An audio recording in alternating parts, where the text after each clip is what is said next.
Today there are a lot of updates from the Kursk direction. Here, as Russian forces struggle to sustain the pace and intensity of their offensive, they have turned to North Korean heavy equipment to bolster their efforts. Meanwhile, Ukrainian forces, leveraging intercepted communications, launched successful precision strikes on key Russian bases, dealing a significant blow to the reported deployed North Korean reinforcements and halting the offensive momentum. The Russian offensive in Nizhny Klin has persisted with high-intensity attacks despite repeated failures to make significant progress. Their primary objective remains to advance along the main highway and secure control of the village.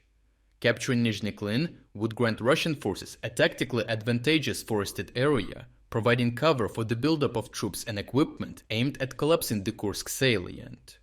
Additionally, the village's elevated position offers a strategic edge, enabling fire control over Ukrainian positions to the east. This would place Ukrainian defenders in Sverdlikovo, situated in a vulnerable low river valley, at a significant tactical disadvantage. Recognizing the strategic importance of Nizhny Klin, Russian generals have redirected their focus, scaling back offensive efforts elsewhere in the Kursk direction to concentrate their assault units on capturing the village at all costs. The command appears willing to incur massive losses through relentless mid-wave attacks in pursuit of this objective. Ukrainian forces, fully aware of Nizhny Klin's value and its tactical elevation, heavily mined the fields leading to the village to stall advancing Russian troops. These fields, located in lowlands, forced Russian forces to traverse exposed terrain, allowing Ukrainian defenders to establish effective fire control over the key Russian attack routes. Moreover, Ukrainians are still the ones who are holding the tactically advantageous positions ost Nizhny Klin, making it easier to repel the Russian attacks. Combat footage from the area shows a sizable Russian mechanized assault formation comprising 6 T-72B3 tanks and BMD-2 armored vehicles carrying airborne stormtroopers. In an effort to shield their troops from Ukrainian artillery and drones, the Russian command relied heavily on these armored vehicles, which ultimately became death traps.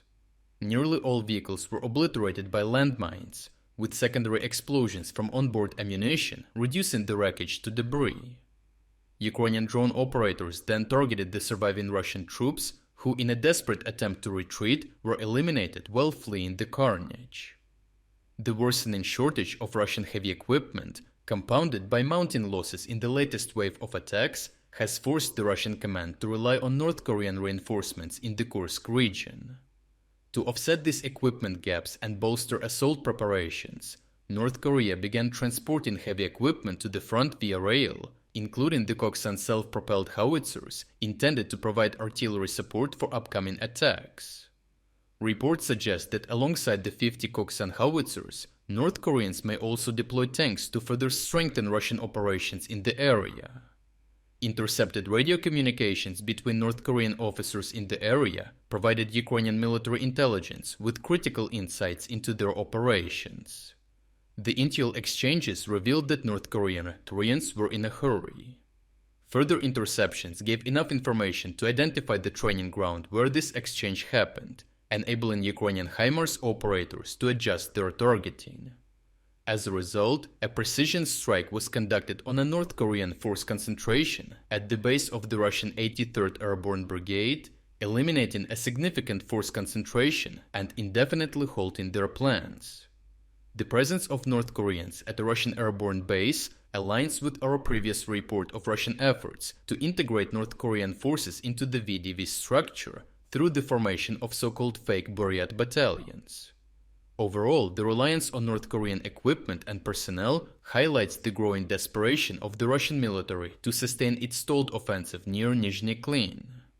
This dependency not only underscores the depletion of Russian resources, but also exposes the logistical and operational vulnerabilities of integrating foreign forces into an already strained system. Ukraine's precision strikes, informed by real-time intelligence, not only neutralized this new threat, but also demonstrated their ability to preempt and disrupt Russian plans effectively. These developments significantly weaken Russia's broader offensive capabilities, leaving its strategy increasingly fragmented and vulnerable to Ukrainian countermeasures. I have extended the Black Friday deal for several more days. So right now, you can still get substantial 40% discount on our exclusive strategic insights and tactical analysis videos. If you wanted to support my work but never got a chance, now is an ideal opportunity to make a purchase. The discount will end this week. So check out the link in the description to take advantage of this offer before it expires. Your support makes a decisive difference for our ability to continue producing these reports.